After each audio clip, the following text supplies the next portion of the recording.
representation, that journalism in some way must survive. It's vital to our society and our democracy. The question is, how can we do it? How can we ensure that it survives sustainably? I think that some of the things that news organizations need to do is really to figure out what's sort of a new model of connecting an audience to businesses. Because if you look and see, if you're looking for information about, you want to buy a product or a service, one of the last places you go now is a newspaper or a television website.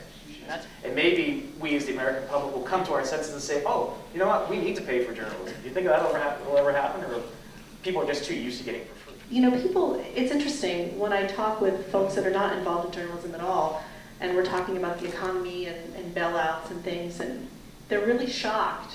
Well, why aren't you on the steps of Washington? Why? You mean you guys aren't getting any? No, we're not getting any help.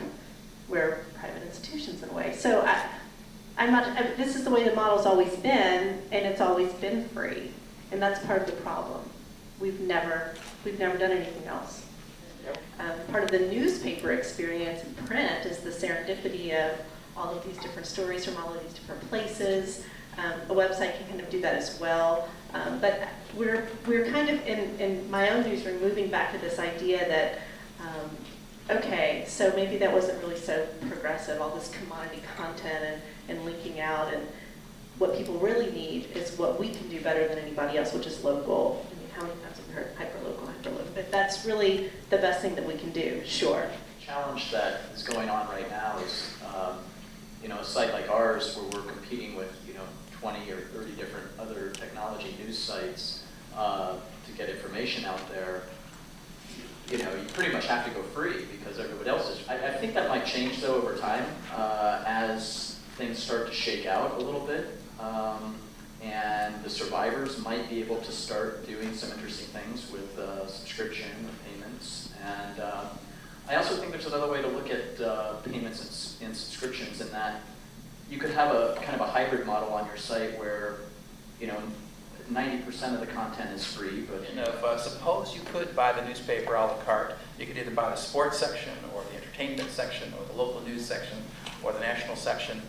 That is actually, of course, what happens on the web. It's disaggregated, this collective thing. You couldn't choose with the newspaper, so you had these somewhat hidden cross-subsidies.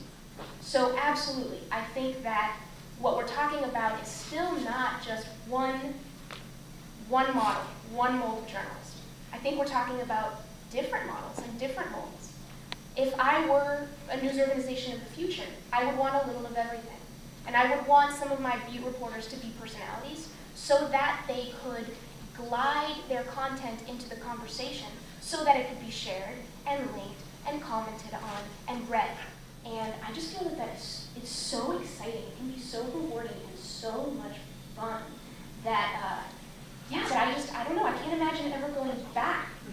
Not that I was ever really there, but ever going back to a time when there was no way to do that. And I think actually that one of the things going on is that there's some resistance still in the journalistic world, and very understandably, to this idea that there is such a buzz world, and most of it's taking place online, right? I mean, if journalists don't have a presence in that buzz, and now everybody's just kind of talking to each other, and they're trusting their friends more than us and what's going on. But what I think is, why not surrender to that? Just to finish my point. What I would suggest then is, if I were a news organization of the future, make sure there's some reporters in that buzz, having up that voice and being able to kind of steer conversation toward the more correct or the more useful. But then also have people who work in a level that work in a place where that can't reach, which is analysis, which is context, right?